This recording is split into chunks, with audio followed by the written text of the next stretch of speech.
All right, got the passenger side tie rod, inner and outer tie rod out. So just gonna match it up, the length, but not gonna put it back in just yet. I gotta get this guy out, and then Bobby's got the kit to fix all that. So I'll get that out for him so he can play with that. In a little bit, I'll get this one out and go from there. All right, guys, got the passenger side inner and outer tie rod. I have the old one still until this is in and adjusted correctly. I got the idler arm, sorry, bright lights everywhere, out. I gotta get the bushing out of this and bushing out of there. I got the driver's side inner and outer tie rod out. All the new parts sitting next to it.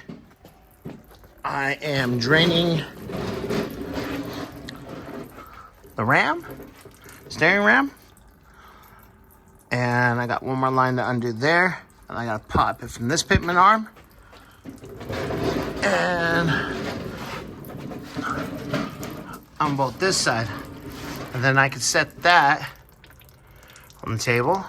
And hopefully today or tomorrow morning, Bobby will be rebuilding that. Upper control arm should be done pretty soon here. I still gotta get that out. So yeah, we're moving along a little bit here and there.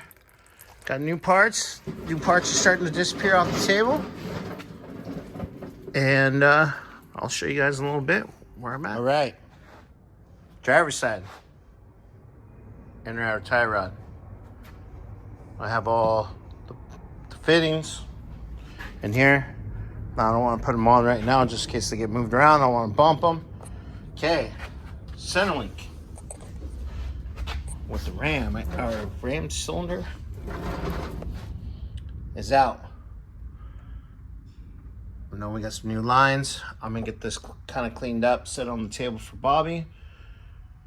So he's got all the stuff he needs for that. And yeah, just waiting on some the upper control arms so I can get those bolted in or cleaned up. New ball joints, which all the ball joints are sitting over here in the bolt ends. So we'll get all that stuff in. And yeah, just plucking away here. Stuff. Tables, parts are just getting smaller. We like that. Huh. So I'll set these off to the side so they're nice and safe. And go from there. All right, guys. Later.